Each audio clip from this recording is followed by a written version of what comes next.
The movie starts 3 years after a global disaster where strange monsters showed up on Earth, attacking and killing people. Entire cities were wiped out, and these monsters are called Reapers. Nobody knows why they appeared. The Reapers can't go up to the mountains or high places, so they don't go above 8,000 feet.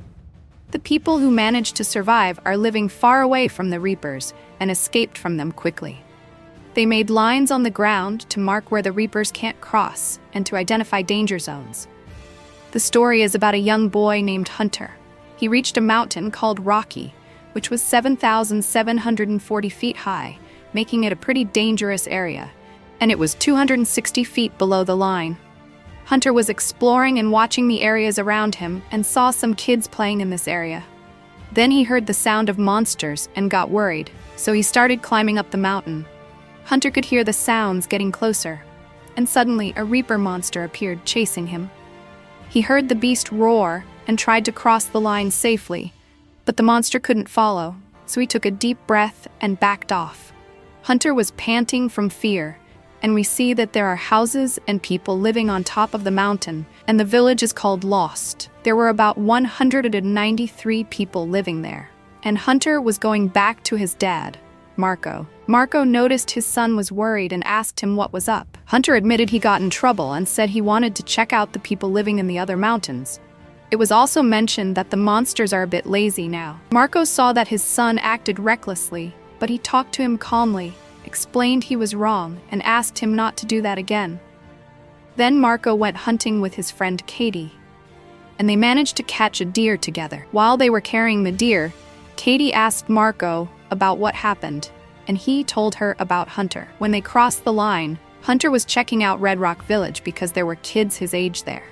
Katie got the situation and told Marco that it's totally normal for Hunter to do that since he's the only kid in Lost Village. And of course, the top priority is safety and making sure we're okay. But a lot of people are really struggling to cope with the isolation we're in. Marco was suspicious that Hunter himself wanted to see the place where he last saw his mom. After that, we see their neighbor, named Nina. Nina is a physicist, and she was always fired up about this thing because it's part of the beast, and she uses it to defend herself. She wanted to figure out the monster's weak spot, so she was always experimenting with weapon ammo. The next day, while Marco was reminiscing about his old times with Tara, we learned that Tara had gone out with Nina and they crossed the line, and since then, Tara never came back. So Marco was living alone and raising Hunter. It was tough for Marco to raise Hunter by himself because Hunter had a serious illness that made it hard for him to breathe, and he needed a special machine and oxygen tanks to get through the roughies times. Marco would change out the tank for him, but the problem was that it was the last oxygen tank they had. So Marco was thinking about heading to a place called Boulder to get more tanks oxygen from there. And the day after that, Marco was teaching his son about farming and fishing so he could learn to be self-sufficient and get his own food. That day was Hunter's birthday, and since Marco didn't have any money, he made a trade and got a plate of mac and cheese to bring back to Hunter, who was super happy with the meal. Hunter asked his dad to turn on the radio, but Marco said no, telling him we can't waste electricity in the winter because it's scarce, and we need to rely on solar power. After that, Marco and Kitty were hanging out together, and Kitty asked him that if we were living our normal lives, what would you be doing right now? And he said he'd just be watching TV. I used to watch hockey games with Tara's father, even though I never really liked sports, but I miss hanging out with them. At night, Hunter was getting tired and needed a second oxygen tank. So Marco had to give him a shot to keep his oxygen levels up for 5 days. Marco was heading to Nina's place, asking her to come along because she's the only one who survived the monster attacks and has done a lot of experiments and research about them, so she's perfect for the trip. From their conversation, we find out that back in the day, Nina was the one who took Tara to the Reapers, and they crossed the line because Nina wanted to get to her lab. That's why Marco really hates Nina. It's because of her that his wife died. But still, he wanted her to go with him to Boulder because of her experience. She told him, "I didn't expect you to go there. To Boulder is dangerous and full of monsters." He replied, "I know a safe way." Nina said, "I know the map well, and I'm telling you there's no safe road. All the routes to Boulder have to stay below the line, and I'm sure of what I'm saying because my lab is in Boulder. He had to go there for the oxygen tanks, or Hunter would die. Nina refused to go with him and said, "I don't want to risk my life and die. I've only been lucky once. I managed to escape from the monsters." And then he tells her, "You're the reason my wife died, so you need to come with me to pay off the debt you owe. I know a route through the mountains that'll let us cross the line twice, and I know you want to go down there to try and kill some monsters." Nina replies, "Don't forget that Boulder is 2,000 feet below the line, so if we make it there safe, the monsters will be waiting for us. Just one monster is enough to wipe us out." He says, "I know all that, but I don't have any other choice." Then he leaves her. Nina sits there, remembering when the monsters attacked her and Tara, and in the end, she decides to join Marco. Marco told her one of his neighbors is going to hang out with Hunter while he's gone, and Marco went to grab weapons from his buddy named Tim, along with some ammo that can slow down the monsters. Katie runs into Marco and says, "Why didn't you tell me you were going on a trip like this? I'm not gonna let you go alone, Tim. Give me a weapon too." Marco asks her not to come along because it's a dangerous trip, but Katie insists, saying, "You need someone to watch your back, and honestly, I can't stand being here anymore. I want to go down a bit." Marco keeps trying to convince her not to come, but she's set on it, and Nina doesn't want Katie to come along either, and tells her so. "You've never encountered a monster before, and you have no idea how dangerous this trip we're going on is. You've never seen a beast tearing into a person, and you haven't seen the bullets training on them. Even if you shoot the monster right in the face, it'll kill you anyway." Nina is trying everything to scare her into not coming, but Katie isn't bothered by what she says and is still thinking about going. Meanwhile, Marco said goodbye to his son and said he would come back to him again. Then the three prepared for their journey. Nina brought a special compass that can help them find out if there's a monster nearby. When they reach the line, she tries to use the compass, and it tells her there aren't any monsters close by. On the way, they spotted a military truck, and Marco started searching it, hoping to find some ammo or anything useful. Katie was skilled enough to find something that would fit her weapon because she had decent experience with firearms. Meanwhile, Nina was looking for monster tracks, and she said to Katie, "You're not really needed here. You just came along because you're drawn to the night." Katie got mad, and they ended up fighting until Marco stepped in. Nina wasn't bothered and just kept going. As they got a bit closer, they heard some sounds around them. But it turned out to be just the horses. They were surprised by the presence of horses and kept moving until they reached a ski area, a village called Vista, and it was at 76,120 feet, really close to hitting 8,000 feet. Then suddenly, the compass told Nina there was a monster nearby. Sure enough, Nina spotted it from a distance. They saw the trees moving with a beam coming from the creature. They were really worried, and Marco suggested they run and cross the line fast. But Nina thought they wouldn't make it in time, so she hopped on the cable car to get to the line quicker. Kitty couldn't believe that idea and went in a different direction, but Marco believed in Nina's plan and went to start the cable car. Nina stayed below to buy some time, and the monster started to show up. Kitty got scared and threw a projectile at it from far away. The shell was about to hit him. Marco was able to operate the cable car successfully. Kitty realized she couldn't reach the line and tried to climb up to catch up with them. And Nina was trying to hit the monster because the monster was trying to cut the cable car.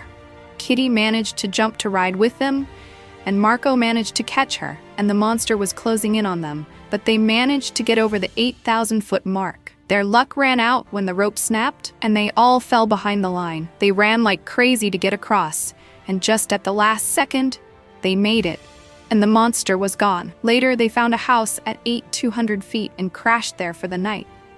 Katie asked, "How are we going to get rid of the monsters?" Nina replied, "They just showed up all at once, all over the world, which is why we couldn't study them to figure out how to kill them. The problem is, they wiped out 95% of the Earth's population in just 1 month, and their goal was to kill humans only. I really want to find answers to these questions."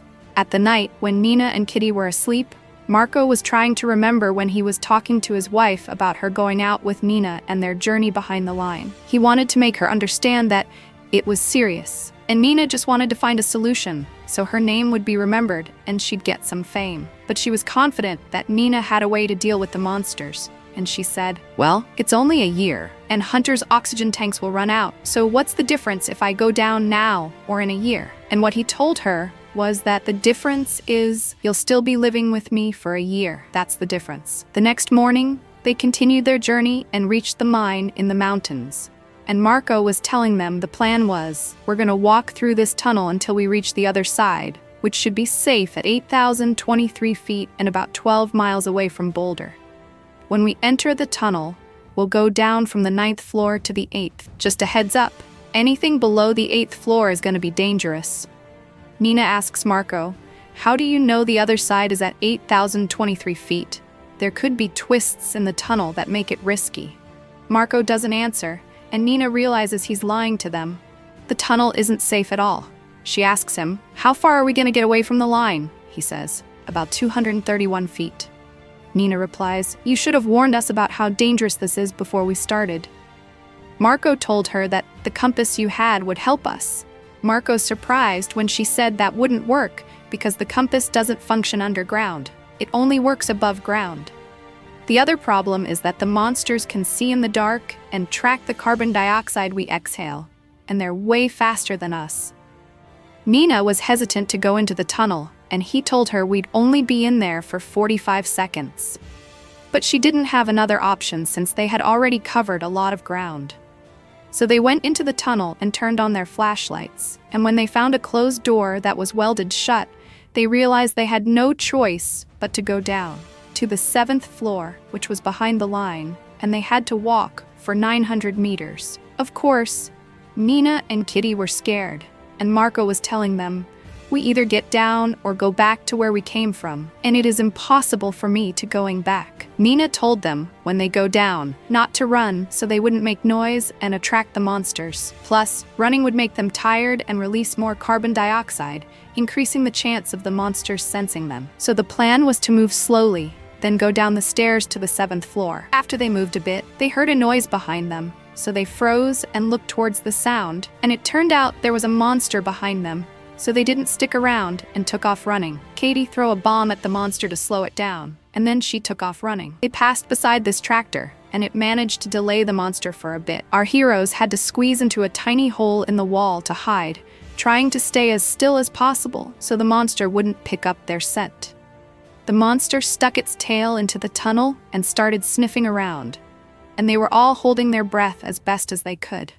Then, Marco lit a torch to distract the monster and help them breathe a little.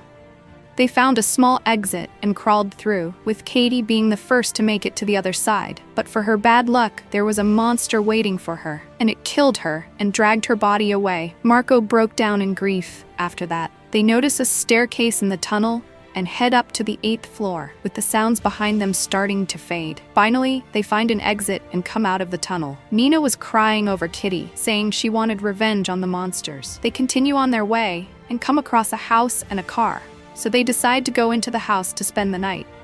Marco finds a box of mac and cheese and sits down to eat with Nina. Nina tells him, "I used to really love Tara, and then I started liking Kitty. But sadly, her fate is to die." Marco says, "I'm the one to blame. I shouldn't have brought you guys on a trip like this. I wish we had just climbed the mountains instead without gear." Nina replies, "Regret won't help you. Keep that anger inside to fuel your revenge." Marco asks her what's in your lab, and Nina told him there are magnesium cubes in there. Plus she knows that monster skin is tough to penetrate. "I think it's because they're charged with electricity. If I'm right, any bomb or shell coated with magnesium oxide would hurt the monsters if it hits them." He's really impressed by this because it gives them hope. The next day, they got into the car together, crossed the line, and speed off to Boulder, which is completely deserted. They go into the hospital to grab some tubes, but Marco can't find any, so he spends a lot of time searching. And when? Finally, Marco found the pipes. Nina was yelling at him to hurry up because the monsters were getting closer. Marco was stuffing the pipes into his bag and they were running fast. But suddenly a monster lunged at them from behind the wall with its claws. They had to head upstairs, but the monster reached out its arm and grabbed Marco. Nina spotted an axe and swung it at the monster with all her strength, managing to free Marco, and they both ran away. Nina filled the place with smoke and they dashed into another room. But they were cornered. A beam from the monster appeared in the smoke for a few seconds and then vanished. But suddenly, the monster reappeared and charged at them at lightning speed, and Marco started shooting fire on the oxygen tanks. There was a huge explosion, and the fire threw the monster out of the window. Both of them were shocked to see the monster dead. As they were leaving the hospital, Nina told him that her lab was nearby, and she wanted to go there. But Marco didn't want to risk his life any further, especially since he had the oxygen tanks and wanted to get back to Hunter as quickly as possible. Nina told him that the tubes you had would last for Hunter a year, but you would have to go through the same adventure again to get new tubes before there comes a time when you won't find any at all. But if there's any chance I could make a weapon to kill these monsters, then the whole world would change. Marco is convinced by her words and goes with her to the lab. They hop in the car and leave. And in that creepy hospital where the monster he died, he starts waking up again. And Marco arrived at the lab that's 5,867 feet up. Nina tells him, "I just need 5 minutes," and the compass isn't picking up any sign of a monster nearby. But Marco is standing by the window, being cautious, and he sees a picture of Nina on the desk and realizes she was married and had a family. Nina tries to hold it together when Marco mentions her family, but when she sees the picture, she breaks down, crying and telling him she was the only one who survived her family the day they showed up the monsters. "I was here in the lab while my family was watching a soccer match. What really got me down is that I didn't get to say goodbye to them. I'm sure you felt the same way when you lost Tara, and I'm sorry for what happened." Marco tells her that he no longer blames her for what happened with his wife. Nina is pulling out the magnesium oxide she wanted and plans to use it to shoot at the part the monster is defending with. But unfortunately for her, the experiment fails. Still, she doesn't give up and wants to keep trying. She tells Marco to leave, saying she'll continue on her own. Marco doesn't want to leave her alone, but Nina refuses. Nina told him she wouldn't leave until she either succeeded or the monsters got her. Her car was still in the garage, so if she made it, she could head back to her village later. Marco wanted to convince her to come with him, but at the same time, he didn't want to lag behind too much and needed to get back to Hunter. So he got into the car and took off fast. Nina tried again and fired a shot, but it didn't help, and she didn't notice the compass was moving. She heard the monster getting closer and shot it. Marco has an accident, so he gathered his stuff and started running through the woods with the monster chasing him. Suddenly, he spotted another monster in front of him and felt trapped by 3 of them. So he started shooting in desperation. So, in this situation where it seems hopeless, but then Nina shows up from behind and starts shooting at one of them, taking him out. She goes on to take down the second and third ones too. With that, she saves his life, and he's amazed and super happy as he looks at the remains of the monsters to realize they're just machines, not real creatures. Someone actually built them. That explains why they don't sleep, don't eat, and it targets humans only. They're just programmed that way.